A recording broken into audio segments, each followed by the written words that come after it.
Hello everyone, welcome to my channel PK commerce study. कैसे हैं आप लोग फ्रेंड्स? आशा करती हूँ आप लोग बहुत ही अच्छे होंगे। तो फ्रेंड्स, आज की इस वीडियो में हम लोग समझेंगे ग्रॉस टोटल इनकम क्या होता है, यानी कि सकल कुल आय क्या होता है। तो वीडियो के लास्ट तक बने रहिएगा। और अगर पहली बार हमारे इस चैनल पर विजिट किए तो सबसे पहले आप हमारे इस चैनल को लाइक करें, सब्सक्राइब करें और बेल बटन पर क्लिक करके ऑल पर क्लिक जरूर कर लीजिएगा फ्रेंड्स, क्योंकि फ्रेंड्स यह वीडियो आप लोगों को 2 नंबर पक्का दे के जाने वाला है, क्योंकि ये क्वेश्चन हर बार इनकम टैक्स में पूछा ही जाता है। तो चलिए आगे हम लोग समझते हैं कि ग्रॉस टोटल इनकम क्या होता है। तो फ्रेंड्स, ग्रॉस टोटल इनकम किसे कहा जाता है, यानी कि सकल कुल आय किसे कहा जाता है। तो सकल कुल आय से आशय क्या होता है? करदाता के विभिन्न साधनों से जो कर योग्य आय होती है उसे ही सकल कुल आय कहा जाता है, यानी कि ग्रॉस टोटल इनकम कहा जाता है। ये कौन से धारा के अंतर्गत आता है? तो धारा 80(b)(5) के अंतर्गत आता है। तो जितने भी इनकम होते हैं, जिससे जिससे हमारा इनकम बनता है, उसे ही वे सभी को जोड़ करके यानी कि टोटल कर दिया जाता है, उसे ही सकल कुल आय कहा जाता है। तो किसको किसको शामिल किया जाता है, कौन कौन से जो योग्य कर होते हैं वे सभी हम लोग देखेंगे। तो फर्स्ट आता है वेतन से आय, यानी इनकम फ्रॉम सैलरी। सेकंड आता है मकान संपत्ति से आय, यानी इनकम फ्रॉम प्रॉपर्टीज।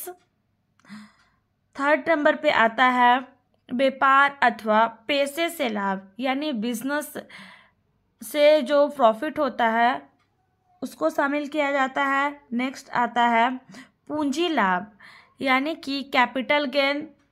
5 नंबर में आता है अन्य साधनों से आय, यानी कि अदर सोर्सेस इनकम जो होते हैं, ये सभी के अलावे दूसरे साधनों से जो इनकम होता है उसे अन्य साधनों से आय कहा जाता है। तो ये सभी जितने इनकम होते हैं ये सभी का जोड़, यानी कि सभी को एक जगह पे ऐड किया जाता है, उसे ही ग्रॉस टोटल इनकम कहा जाता है। तो दूसरे शब्दों में हम लोग समझ सकते हैं, तो दूसरे शब्दों में कहे तो किसे कहा जाता है? दूसरे शब्दों में सकल कुल आय से आशय ऐसे आयकर या अधिनियम के अंतर्गत प्रत्येक शीर्षक की सकल आय में से उसी शीर्षक की स्वीकृति यानी कटौतियों को घटाने के बाद जो बची हुई आय के योग्य होते हैं उसे ही सकल कुल आय कहा जाता है। यानी कि जितने भी टोटल इनकम होते हैं आयकर के अधिनियम के अंतर्गत जितने भी इनकम आता है वो सभी सकल